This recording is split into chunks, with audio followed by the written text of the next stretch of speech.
Vous êtes-vous déjà demandé pourquoi ce que les experts savent n'est pas enseigné de la même manière en classe?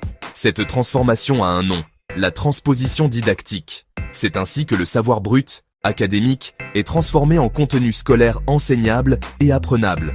Imaginez ce premier schéma dans votre tête. 4 boîtes alignées. Boîte 1, le savoir savant.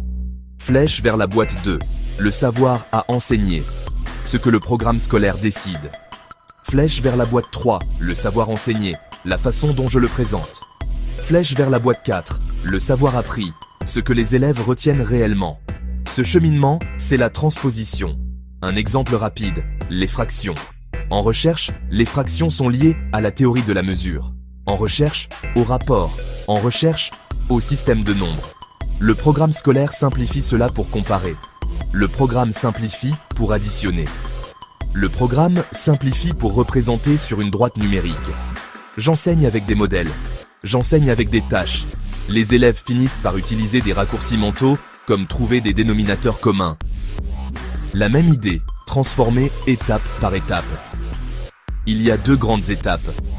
La transposition externe, les décideurs politiques. La transposition externe, les auteurs de manuels. La transposition externe, les normes. La transposition interne, mes choix.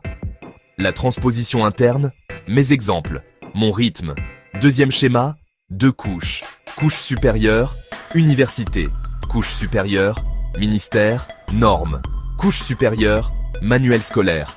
Couche inférieure, plan de l'enseignant. Leçon, travail de l'élève.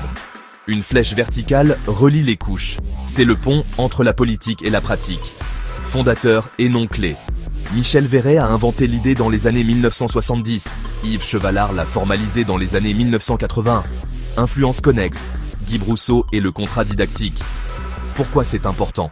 Cela me permet d'être honnête sur ce qui est perdu, sur ce qui est simplifié, ou sur ce qui est déformé. Cela m'aide à concevoir de meilleures séquences et à choisir des exemples qui préservent les idées fondamentales.